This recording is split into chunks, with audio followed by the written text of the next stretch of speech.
Hey, what's up guys? Matt here with Fix Anything Save Money. Today we're going to be going over this Briggs and Stratton electric power washer. So we're going to be going over the features of this, and then we're going to be showing you how to switch out your nozzles and then just pretty much everything about this pressure washer.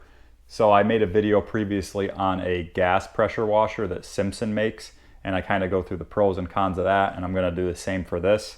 So I guess we'll just start with the pros and cons. So the pros of this are it's extremely lightweight and it's quiet. However, the cons of this are you do have the electric cord and your garden hose along with the hose for the wand that you're going to be kind of dragging around as you're power washing, and it kind of just gets tangled up, and it's kind of a pain having that extra power cord, where with the gas you don't have that obviously, and it's just a little bit easier to maneuver around. But if you're a fan of electric and you don't mind the decrease in pressure, you could see this is 1800 psi, and then you get 3 nozzles with it. So you get a 15 degree, which is this yellow, and then you get this, they call it a turbo nozzle, which pretty much just sends like a pulsating stream of water out, and then this is your soap nozzle. So if we go around the back of the pressure washer, I'll kind of just show you. That's where the power cord is stored, and then it has one of these reset buttons here in case it's not turning on. So if you ever plug it in and it's not turning on first, just try hitting that reset, and it might just reset it to actually get it to run.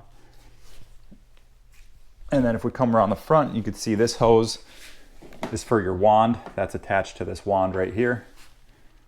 And then to actually run it, you have to press this button in and pull the trigger, otherwise it'll just be locked. So you could press that in, pull the trigger, just like that. And then if we come back around, this is where we would put our soap. This is our soap container. So you could see the soap. This hose right here slowly releases soap down into it, and then it feeds into your actual line for your wand. It goes up through here and then comes out your wand. And then going to the front, here's our on off. Press that, turn it on, that turns it off. You just want to always be sure, and I really can't stress this enough, you always want to be sure that you have your hose hooked up and running before you power any sort of pressure washer on, or you could blow out the pump and harm the motor. So you always want to make sure the water's turned on full blast on your garden hose, and then you could switch this on. And then so here's where we would screw in the garden hose. You could see the little screen right here. You always want to make sure that's clear of any debris. So that's where you would put the hose in. And then down here, this would be the pump right here. Now I'll show you how to put a nozzle in. So we'll grab a nozzle. This is the 15 degree. This would give you your max PSI for this machine. You can see here we have our nozzle, and all we're gonna do is press up on that ring just like that, and then insert it.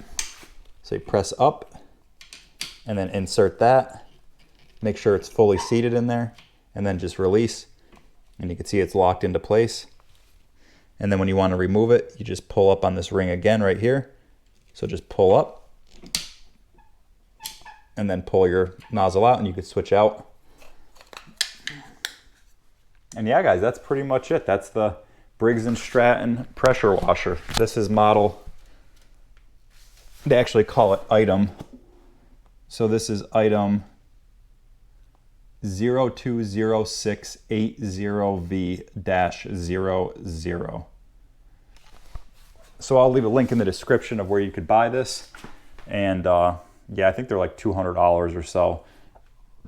But if you haven't subscribed already to the channel, be sure to subscribe. I have a bunch of other tool and DIY videos. Like I said, I have another video out on the Simpson gas pressure washer, and I also have a video on how to change the pump on that one.